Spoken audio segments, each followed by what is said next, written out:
Wow, Sarah, you're up early. I called out to my granddaughter Sarah, who was unusually sitting up in bed. Today, Sarah's mother had to leave suddenly for a business trip, and her father had dashed off, saying he had golf. It's nice weather today, so maybe it's a good idea to go to the park a little further away than usual. However, when I spoke, Sarah turned to look at me, her small eyebrows furrowed. "Grandma, is it okay for adults to lie?" she asked, tilting her head. Taken aback by the sudden question, I must have looked confused, but then I remembered scolding Sarah for lying yesterday. Assuming it was a continuation of that conversation. "Of course not," I answered. But Sarah seemed unsatisfied with that answer. "But, Mom said..." At the sudden mention of another person, I was puzzled. But then, as if presenting evidence, Sarah showed me a recording on her mobile phone, and my expression changed. "See? I'm Jessica, a 64-year-old part-time worker at a supermarket. I've lived an ordinary life since I was young, and at 22, I married a man named Michael through an introduction by my parents. I wasn't positive about the marriage at first, but it brightened up my life. Michael, who was much older, always respected and adored me. He would always ask what I wanted to eat, where I wanted to go, and encouraged me when I struggled with unfamiliar household chores. At that time, there was a strong expectation that women should perfectly manage all household tasks, but Michael never said such a thing. He would always pat my head when I made mistakes, saying, "It's okay." He even took to the kitchen willingly. I had strongly thought that I was compromising with this marriage, but it was only a matter of time before I was genuinely attracted to Michael. Eventually, we became a famously close couple in the neighborhood. It was a very fulfilling marriage, but there was one thing that troubled me. We couldn't seem to have children. Michael liked children and always adored the little ones in the neighborhood. So, I wanted to give him his own child and, more than anything, wanted to expand our family. But the miracle we hoped for did not come easily. After 5 years, overwhelmed by physical discomfort, I rushed to the hospital and heard something completely unexpected. "Congratulations, you're pregnant." Michael was overjoyed. After spinning me around in happiness, he suddenly turned pale, exclaiming, "What have I done to your precious body?" Watching him, I laughed and felt the happiest moment of my life. But the seat of the happiest moment was soon taken by another event. After 10 months, the life that had lived with me finally came into our arms. Michael and I cried tears of joy together. We named our precious child Richard. Richard was born smaller than average, but grew up healthy. Every word and action of Richard's was a source of joy and concern for both Michael and me. I believed those blissful days would continue forever. I remember that day clearly. The rare phone call that came to the house. Michael's colleague's panicked voice, and then the harsh reality that he would never return to us. Even 2 months after his funeral, I was still in a daze. It was an accident at work. So sudden, so abrupt. That's why I kept feeling like he would come back any moment, and stood at the entrance holding Richard. But it wasn't Michael who came. A man from his workplace came to visit, leaving some condolence money in my hands before swiftly leaving. Such things could never replace his presence. The moment I thought that, the reality that he was gone hit me hard. I found myself crying out loud, face down on the floor. What brought me back to reality from my despair was Richard. Sitting on the cold floor, huddled up, Richard looked at me and placed his small hand on my head. The warmth from his touch stopped my tears. It was always Michael who comforted me this way, placing his hand on my head whenever I cried. I always felt protected by his large hands. But he was no longer here. I could no longer afford to be weak. I had to become the protector, the comforter for someone much more vulnerable and smaller than myself. Holding Richard, I let out what I decided would be my last tears in life. From then on, my days were filled with juggling work and raising Richard. Time flew by frighteningly fast. Richard, who had grown both in mind and body in the blink of an eye, became independent when he went to college and moved out for a job. Even though it was just the next state over, a mere 30-minute drive if you had a car, I couldn't help but feel lonely and worried. But he's Michael's son, he'll be fine. Telling myself that, I watched over him without interfering much. Eventually, Richard surpassed the age at which we had him. He seems to be doing well at work. While working part-time at a local supermarket for living expenses, I eagerly await any news from my son. One day, I received a call from Richard.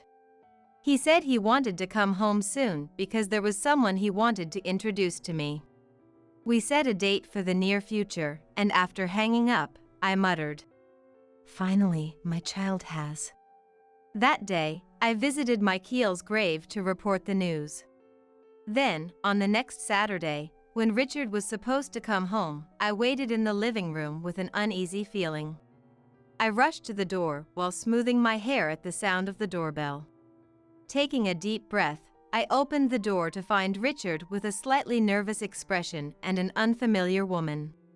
"I'm home," Richard said in a brusque tone, while the woman, with her mouth tightly shut, didn't say a word as she looked at me. I couldn't help but be a little concerned about her attitude, but welcomed them into the living room anyway. I served coffee along with some snacks I had prepared. As I took my seat, Richard immediately began introducing the woman sitting next to him. "Mom, this is Dorothy. I'm planning to marry her." I smiled at Dorothy, introducing myself. There was no smile or word from Dorothy in return.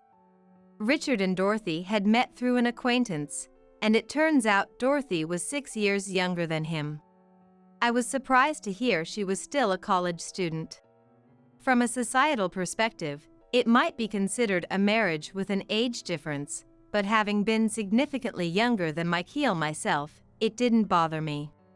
While I had some concerns about Dorothy, marriage is foremost about respecting each other's feelings. With that thought, I offered my blessings with a smile. Richard and Dorothy got married shortly thereafter. A few days later, I was startled by the fact Richard awkwardly revealed over the phone after I casually mentioned, "So, no wedding party then?" "Actually, Dorothy's pregnant. Considering that, we really don't have the money." I was shocked to learn that Dorothy had already been pregnant on the day they came to greet me. More so, they had decided to marry in a hurry after discovering her pregnancy, and to visit me. Furthermore, Richard said, "With the baby coming, our current income just won't cut it. We'll have to move. So, I was wondering, could we possibly live with you, Mom?" And proposed. I've always made it a principle in my upbringing to respect my son's decisions and the consequences they bring. However, the complete lack of planning on their part gives me a headache. "But I don't have the means either. And is Dorothy okay with this?" "Dorothy wants to do this as well." I couldn't help but let out a big sigh. Considering the well-being of my unborn grandchild, perhaps it's better to accept their proposal. But truly, I don't have much leeway either. Even though I work, it's just a part-time job, and I'm not exactly swimming in money or time. Besides, the house Michael bought, while reasonably spacious, was originally meant for 3 people. If Richard and his wife and child were to live here, Michael's study, which has been carefully maintained for decades, would inevitably have to go. Even though it seemed selfish, I felt strong resistance to losing the study I cherished. In the end, I put off giving an answer and hung up the phone. But I immediately regretted not expressing my opinion clearly. A few months after their marriage, around the time Dorothy was about to enter the 10th month of pregnancy, Unexpectedly, our doorbell rang when no deliveries were scheduled. Confused, I answered the door only to be astounded beyond words. There stood a moving company worker, smiling. The young man, removing his hat to greet me, stood in front of a large truck. Having had no plans for a move, I questioned what this was about. He repeatedly checked his device, puzzled, saying it was Richard's request and that this house was specified as their new home. I was speechless, experiencing shock for the second time that day. Regaining my composure, I apologized to the mover and urgently called Richard. After a few rings, Richard answered. "Oh, did the stuff arrive? I'm on my way there now." As if it were a fact. "I wasn't informed. And I haven't agreed to you living in our house." I found myself yelling over the phone, to which Richard sounded apologetic. "But Dorothy wanted to move in while she was in the hospital.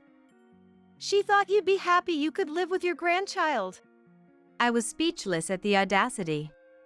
It turned out, the previous residence was already cancelled and vacated. As much as I couldn't forgive this action, I couldn't turn away my son and his family, about to welcome a baby.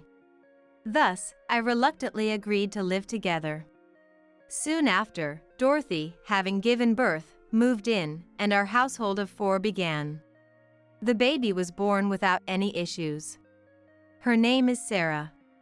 Holding my finger in her small hand, I am moved by affection.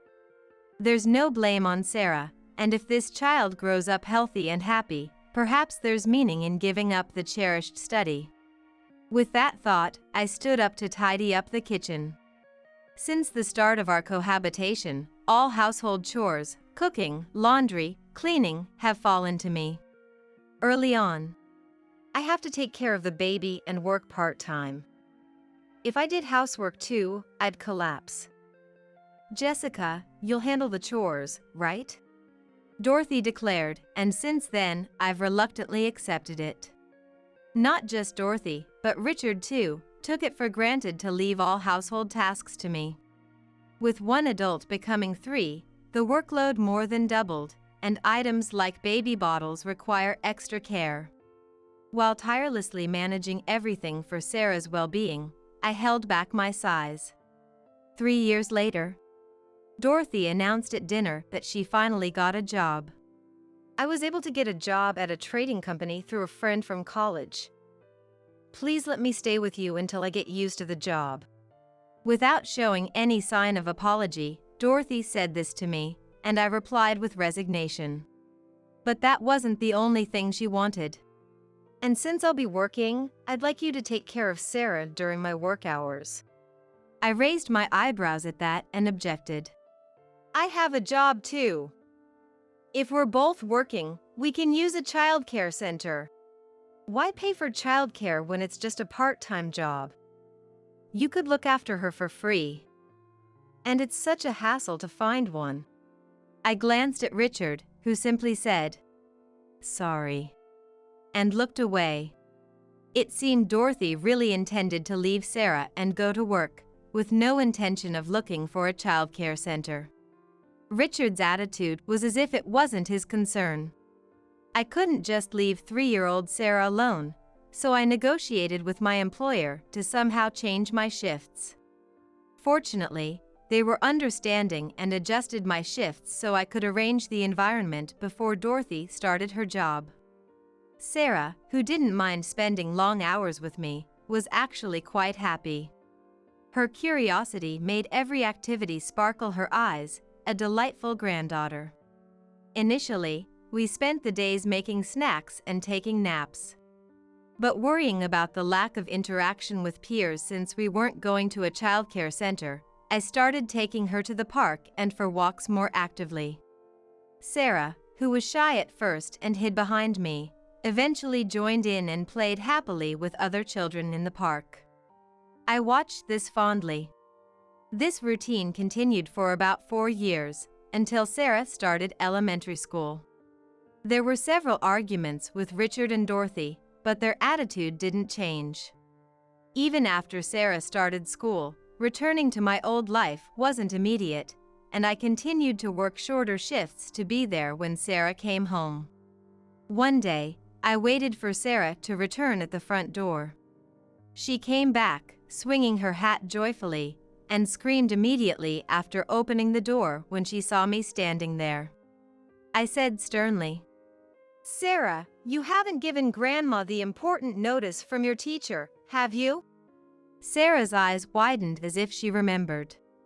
But then she looked away and clumsily lied. "I don't know. There wasn't any." Of course, I already knew since the teacher had called me directly. I grabbed Sarah's shoulders with both hands and scolded her. "Lying is wrong. You could lose friends that way." Sarah's eyes teared up, and she apologized in a small voice. Scolding or indulging Sarah was clearly my role. As Richard and Dorothy had left all aspects of parenting to me over these 4 years. I patted Sarah's head after she apologized quickly and told her, "I've prepared a snack, so go wash your hands." Sarah ran off towards her room with a relieved face. Watching her back, I thought about whether I should encourage more interaction between her and her parents, since it wasn't good for Sarah or them in the long run. Tomorrow was a day off, after all. But my plan was immediately shattered. "I'll be going on a business trip with a colleague starting tomorrow, so I'm counting on you to take care of Sarah," Dorothy announced at dinner. Richard seemed surprised too, as if this was news to him. "Tomorrow is a Saturday. And is a business trip decided that quickly?" I asked Dorothy incredulously. I couldn't work much during the week and had my shifts on the weekend. Suddenly being told this, I couldn't manage. However, Dorothy snorted as if mocking me. "Don't act like you know. I work properly at a trading company, so of course this happens. But I have work tomorrow, and the day after too," I said, looking at Richard, who avoided my gaze. Frowning, Richard mumbled, "I have golf tomorrow. Can't cancel." I felt the same way. I couldn't cancel either. However, I noticed Sarah looking anxious beside me. I bit my almost open lips, sighed, and closed my eyes. Thus, I ended up taking the next day off work. The next morning, Dorothy left the house early, seeming uplifted. Richard also left early, as if fleeing. When I went to wake Sarah, she was unusually already awake. "Good morning, Sarah. You're up early today," I said, and Sarah, who was sitting on the bed with her back to me, turned around. After I stroked her messy hair, Sarah spoke. "Hey, Grandma. Is it okay for adults to lie unlike children?" "Huh? What's up all of a sudden?" Surprised, I remembered scolding her for lying the day before and wondered if this was a continuation. While puzzled by her train of thought, I answered Sarah's question. Of course, adults shouldn't lie either. However, Sarah looked dissatisfied with the answer. "But, Mom..." I was puzzled by her sudden mention of Dorothy. Sarah, looking frustrated with me, said, "Listen to this," and handed me her mobile phone. Sarah, who often had to stay home alone due to my work schedule, had been given a child-friendly mobile phone at the time of her enrollment. It only allows limited app usage, but I was impressed by how well Sarah could use it without being taught. The mobile phone she handed me displayed the recording app's playback screen. Seeing it made me frown. "You promised Grandma not to secretly listen to people's conversations using this." Yes, Sarah had been scolded by me for placing her mobile phone in my room with the recording app activated, which I had found. She seemed to have wanted to imitate a detective from a popular comic, and had cried while promising never to do it again. But Sarah, on the verge of tears, exclaimed, But, Mom is always talking to someone at night, and I thought it might be a ghost, so I had to become a detective." I tilted my head at her words. Richard and Dorothy's bedrooms are separate, and Dorothy uses what was originally a study on her own. Dorothy refuses even Richard entering her room, which makes it unlikely she talks to him every night. Sensing my anger drifting away, Sarah quickly pressed the playback button. I tried to stop her in a panic, but the voice that came out made me freeze. "I'm so excited about our overnight date tomorrow." "Huh? We're lying to our husbands that it's just a business trip. We're not naughty. It's okay because we're adults." The voice coming from the mobile phone was unmistakably Dorothy's. But its content was unbelievable. Stunned, Sarah spoke to me. "See, Mom says it's okay for adults to lie."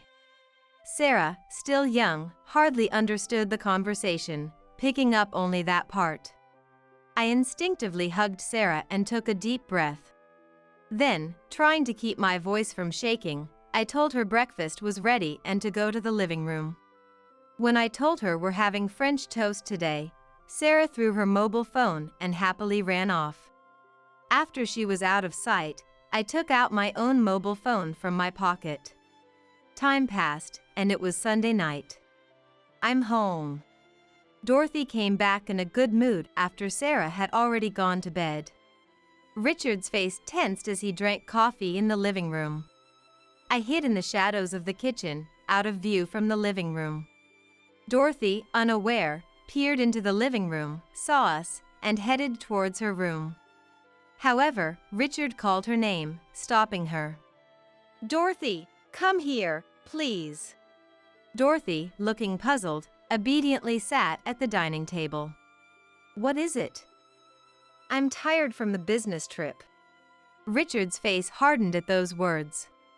He began gravely. "You're having an affair, aren't you?"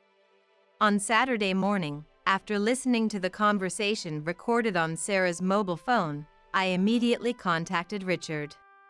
He listened to the recording as soon as he got back. "What are you talking about?" Dorothy responded nonchalantly. She seemed intent on playing ignorant. To that, Richard pulled something out of his pocket. Dorothy, wary, followed it with her eyes. What Richard took out was Sarah's mobile phone. Noticing it, Dorothy seemed to let her guard down a bit, showing a slight relief. However, her complexion changed the moment Richard operated the mobile phone and pressed the playback button. "I really love you. My husband has been so unbearable lately." "What is this?" Dorothy tried to snatch the mobile phone from Richard's hand, but was avoided. The mobile phone continued to play unbearable content. The voice of a man, presumably the person on the phone, could be heard occasionally, indicating Sarah's mobile phone was close by. Unable to take the mobile phone, Dorothy, her face turning red, began to tremble. Then she shouted loudly, "Yes, I was cheating! What's wrong with that? Let me have a little fun. I'm at the end of my 20s, after all." I was speechless at her unexpected admission. Richard seemed the same, silent for a moment, but then stood up from his chair, resolved to face Dorothy. "Dorothy, we're getting a divorce." "Huh? I won't accept that." Dorothy, not understanding her position, complained to Richard. That's when I came out of the kitchen and confronted her, shocked, with the mobile phone. "I've got your admission of cheating recorded right here." With both me and Richard glaring at her, Dorothy weakly sat down in the chair. Then, I also sat down, and a discussion ensued. Richard demanded a divorce, custody, and compensation from Dorothy. And I also told her to leave this house. Dorothy screamed something, but when Richard mentioned he had already consulted a lawyer, she paled and looked down. The next day, formal negotiations seemed to have taken place with a lawyer present. I heard that Dorothy, who had been resistant until the end, eventually agreed to all demands.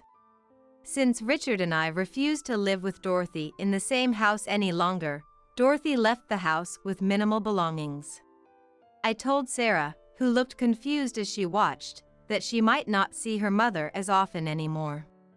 Sarah, looking anxious, furrowed her brows and clung to my clothes, asking, "Can I still see you, Grandma?" I hugged Sarah and nodded deeply. "Of course. I'll always be here in this house." "Then it's okay." My heart ached at Sarah's words. I didn't want to make Sarah sad, but seeing her not cry over not being able to see her mother made me feel the thinness of their bond, which was sad. And then, I had a serious talk with Richard. I scolded him for always being submissive to Dorothy and not properly engaging with Sarah, and told him that if things remained the same, he should leave too. Richard, with a grim face, said, "I understand. I really reflected on this matter. I've been neglecting to think for myself all this time." He apologized for leaving everything up to me until now. And then he begged, "Once I can support Sarah on my own, I'll definitely leave. Can we live together as three for a little while longer?" I believed Richard's words and accepted them. Dorothy, having been kicked out of our house, ran to her lover's place only to encounter his wife. Turns out, her lover was also married. Naturally, his wife was furious and called her husband, who was still at work. Because she revealed everything to a colleague of her husband who tried to take the call, the affair between Dorothy and her lover spread through the company in an instant. After receiving disciplinary action from their company, it was discovered that they had taken unnecessary business trips for their rendezvous multiple times. As a result, Dorothy and her lover were effectively fired and had no choice but to leave the company. After such a debacle, it was unsurprising that the two quickly parted ways. However, breaking up did not exempt Dorothy from her responsibilities, and she had to pay compensation to Richard in addition to alimony demanded by her lover's wife. Having left her previous job for such reasons, she found it difficult to secure new employment and is now said to be working in the nightlife industry. Richard, who shared this story with me, struggles daily with household chores and childcare. Thanks to Richard's efforts in research and procedures, Sarah was able to enter preschool, allowing me almost to return to my original work situation. Although Richard, who had not been properly involved until now, faces rejection from Sarah in many instances, it seems they are awkwardly building a new relationship. How about we go to this amusement park together next time? Well, okay. While they looked over a pamphlet for an amusement park in the next state, I watched them with a smile and sipped my coffee.